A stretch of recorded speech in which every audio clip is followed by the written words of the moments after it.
what's going on, people? Welcome back to KGX to the Z TV. Here today with another match review. It's been a minute. I think the last video we had was the Bowley versus Clear Lake / Egbali beef, and maybe how that's going to play out. But yeah, international break, can't get into it too much, especially when it's Nations League. Especially 3 weeks after 3 weeks into the season. It's like you get going a little bit, you kind of get into the rhythm, your team gets into the rhythm, and then boom, they're off. Caicedo, Enzo flying halfway across the world, and so forth, so forth. But we're back, and we came back with a very, very gritty, probably you could say maybe undeserved, and I wouldn't really argue with you. 3 points against Bournemouth, 1-0. Nkunkuuuuuuuuuuuu with the second half late goal. I think it was like 88th minute, I want to say. But yeah, overall, we'll get into the overall thoughts. But let's start with the lineup, right? So Sanchez in goal. Actually did go away with Spain, I think. Right back to Sassy. Right center back Fofana, left center back Colwell, left back Cucurella. Midfield was a little bit bare, to say the least. And if you're talking about, what my biggest criticism of the transfer window was, it was never Osherman. Although I would have liked to get him, at the same time, it was just, I think we left the midfield one short, and that could have been Santos, that could have been Nkunkuuuuuuuuuuu, who started at the weekend versus United. It could have been one of them staying, but regardless, the midfield was Caicedo, who had just got back to London, I think, 36 hours before the match started.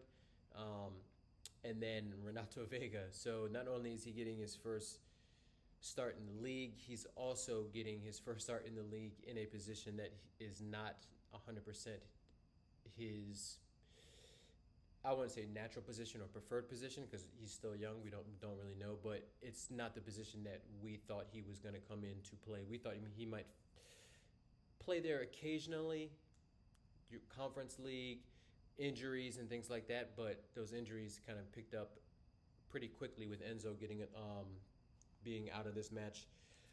So Vega was in the midfield. Left wing was Neto, Palmer sort of in the 10, right wing Madueke, and then Nico up top. So started off not very well. I think Tavernier might have hit the crossbar like 2-3 minutes in, which sort of kind of characterized a lot of what happened in the first half, especially the first 20 minutes where Bournemouth was on the front foot.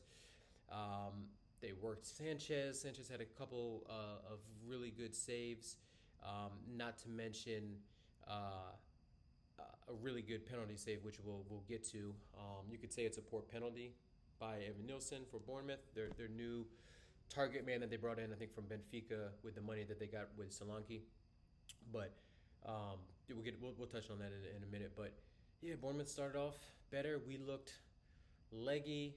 We looked like a team that just sort of got their players back. So, if you're looking at catching us one of the top 6 sides, and we'll just say that, in one of the traditional big sides, no matter how underperforming they are, but big sides in the sense that players are going off their international duties, so you get folks coming back. We hadn't won a match after an international break since 2022, so 2 years, which is kind of crazy. But when you think about it and you look back over these last 2 years, not really crazy. But yeah, Bournemouth, like I said, Bournemouth started off well. They were sort of sucking our players in a little bit with the press, and then kind of playing balls behind them. Caicedo and Vega didn't really have that good partnership, which is to be expected. But through all that, they actually weren't too bad. It was really a combination of us not being able to play out of the back because Bournemouth did a good job of shifting their press and then having Disasi sort of be the trigger for their press. So whenever he got it, they used the sidelines as an extra defender, and then they pressed him from the inside. So basically his only option was to either play it long over the top, play it back to Sanchez with a little bit of pressure, or to play a sort of a ball on the ground to the feet of Madueke, to the feet of Palmer, which Bournemouth were pretty much touch tight with them, um, and really didn't allow Madueke and Palmer, although they did it a couple times, didn't allow them to really wiggle free and to sort of pick up the ball and to be able to turn. They did a really good job. Credit to Areola. Um, very good manager. Has them playing well. I don't think they've lost. I think this was their first loss all year.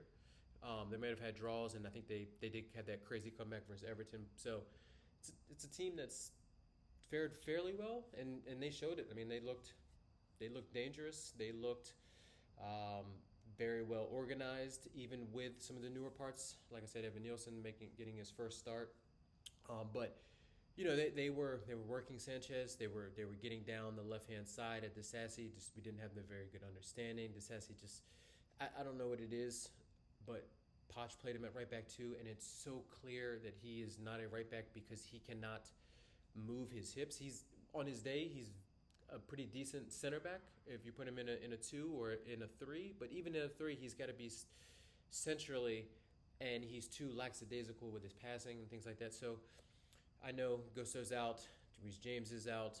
Um, I mean, folks were kind of clamoring for Arjapong, but I don't think he's ready yet.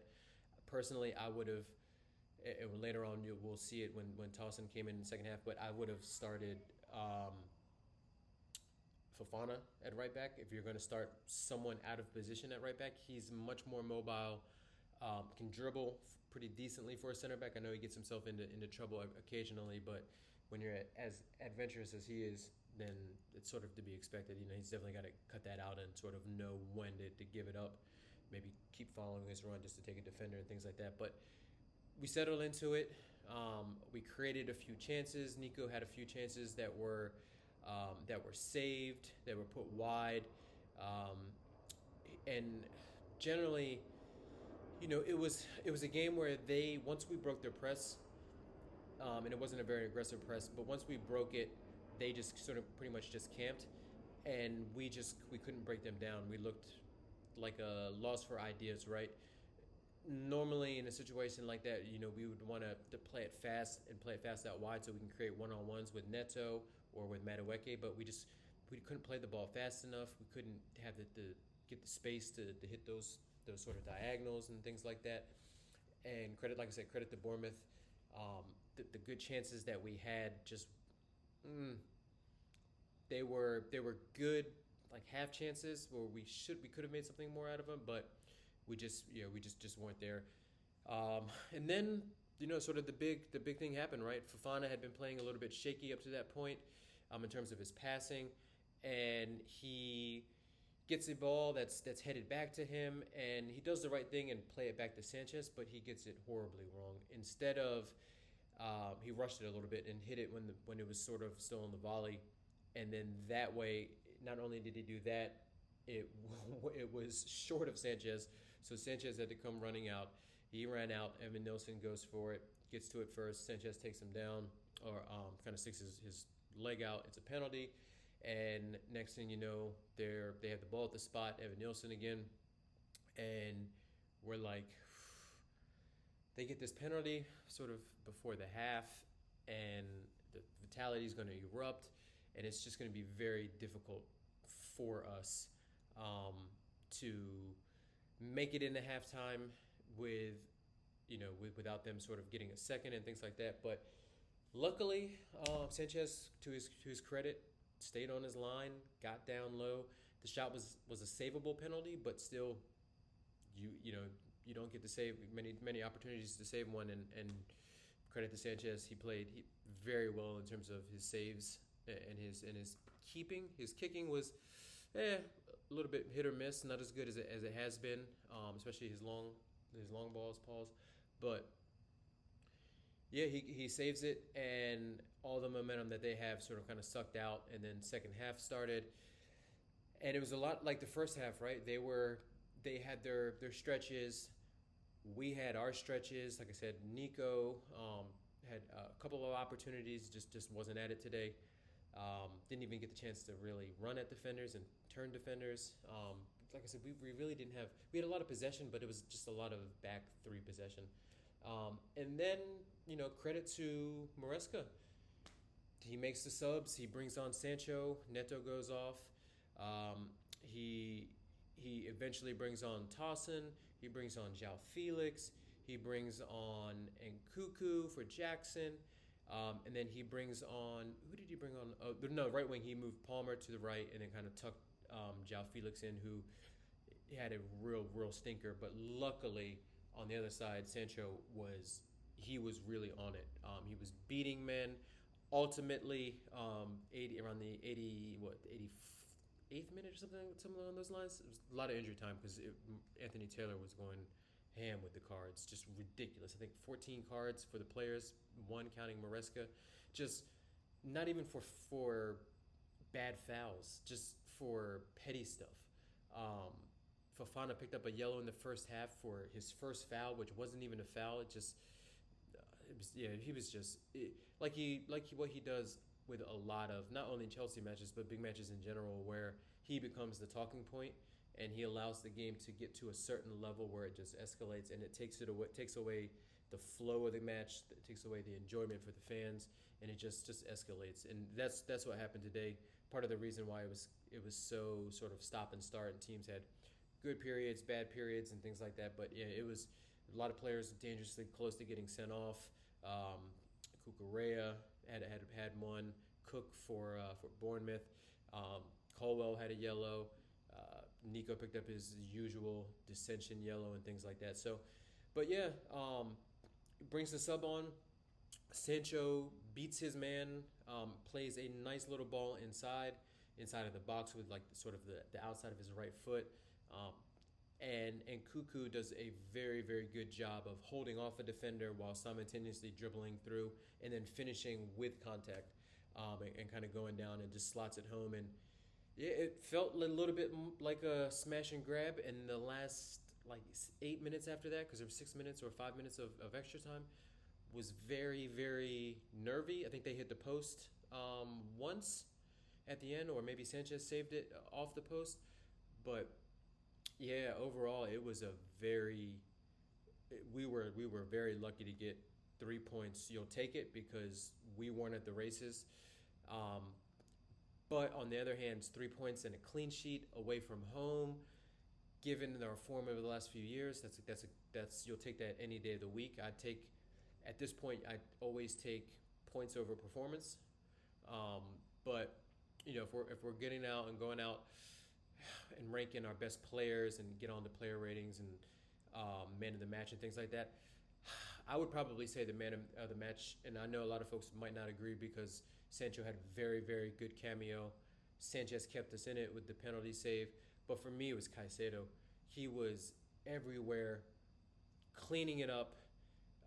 He had to be the one that was sort of locked in positionally because Viega is not a natural midfielder. So sometimes he would get forward, and there's a few times where both of them got forward. Someone lost the ball, and we had our two defensive midfielders behind the ball, and they're driving. That was not a good circumstance. We always got to have that balance, or one high, one low when we're playing in a two like that. It's easier when Enzo's there because Caicedo just naturally knows Enzo's going to get forward. Caicedo's going to drop. But yeah, it was scary hours there at the end. 6 minutes, Anthony Taylor just never know what it's going to do. But ref blew the whistle. Like I said, Caicedo for me was on it.